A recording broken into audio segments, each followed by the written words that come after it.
Mr. Speaker, members, I hope you'll listen up for a second.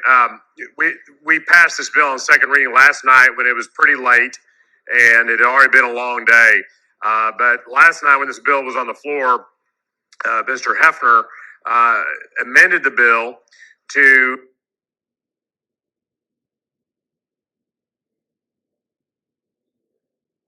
change the verbiage from handgun to firearm. So that basically makes it permissible for a person staying in a hotel to bring in any type of firearm, including a high capacity weapon. Now, members, I think we all remember October 1st, 2017. That's when a 64-year-old law abiding man brought an arsenal of weapons, including 14 AR-15 rifles and 8 AR-10 type rifles and thousands of rounds of ammunition and bump stocks in a high-rise hotel in Las Vegas, Nevada. He broke open a window and began to fire at a crowd of thousands who were attending a concert on a beautiful fall evening. 36 women and 22 men were fatally shot that day. They were killed. I did a double take when I saw this. Another 867 people were injured, 411 of them with gunshot wounds or shrapnel injuries. It was the deadliest mass shooting in American history, and that's really saying something, given how many horrific mass shootings we've had in this country. The shooter used a hotel room as his bunker, as his headquarters to carry out this massacre on innocent American citizens.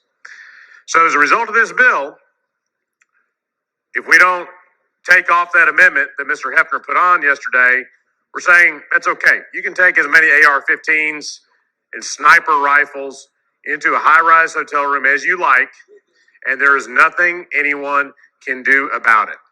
So I want you to think about Las Vegas. I also want you to think about those of us who care a lot about tourism and travel business in Texas. You know, one of the things our cities try to do is they try to attract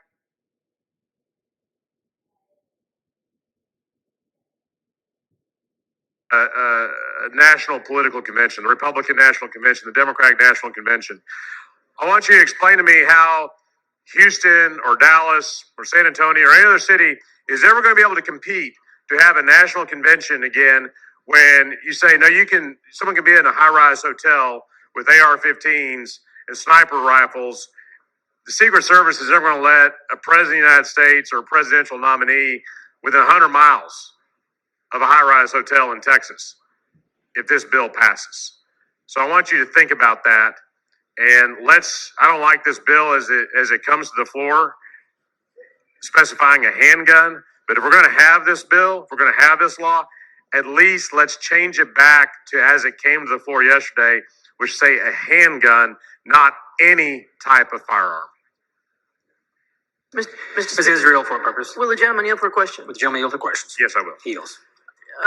Chair Turner, thank you for your amendment. Just to clarify, the bill as it was originally drafted was left with large support from the House of Representatives. Is that correct?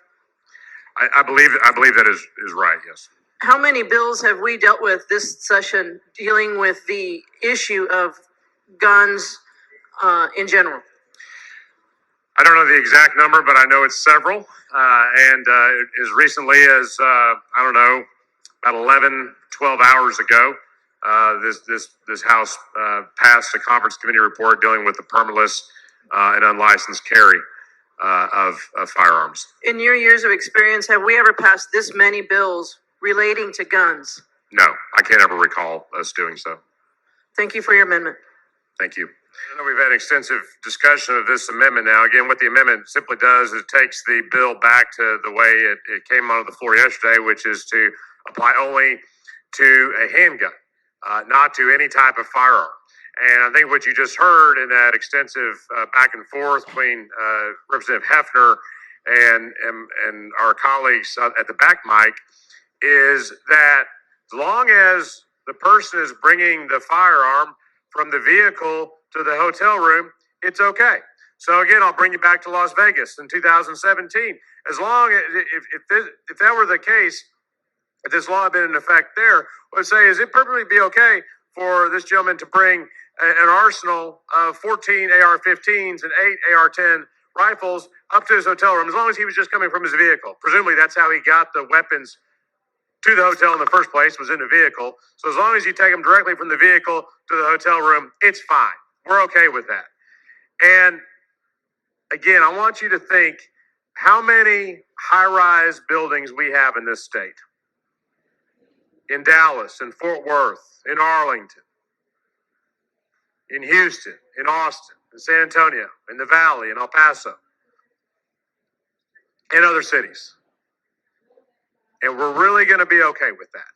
And that's really a good policy in light of what we saw, what can unfold in this type of situation with what happened in Las Vegas nearly 4 years ago.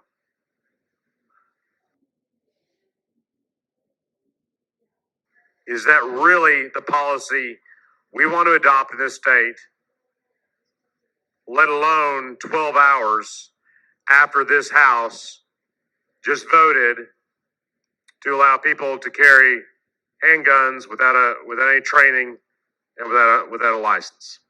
Is this really what we want to do just 12 hours later? So this would still be a very much a pro Second Amendment bill, I would imagine, if we put this amendment on. It would still say that hotel owner can't interfere with your ability to bring a handgun into your room. And again, there's a lot of private property rights concerns about that, which is why I don't support the bill in any form. But if there's going to be a bill, at least let's limit it to handguns and not to all types of firearms, including AR-15s, AR-10s, sniper rifles, and any other type of high-powered, high-capacity weapon that you can imagine. I move adoption of the amendment. The question occurs on the adoption of the amendment. A record of vote has been requested by Mr. Hefner. The clerk will read the bill. Mr. Turner return voting aye. Mr. Hefner voting nay. Ms. Lawson voting nay. Mr. Murphy voting nay. Mr. Leach voting nay. Mr. Jatan voting nay. All members voting. There being 62 ayes, 83 nays, the amendment fails to adopt.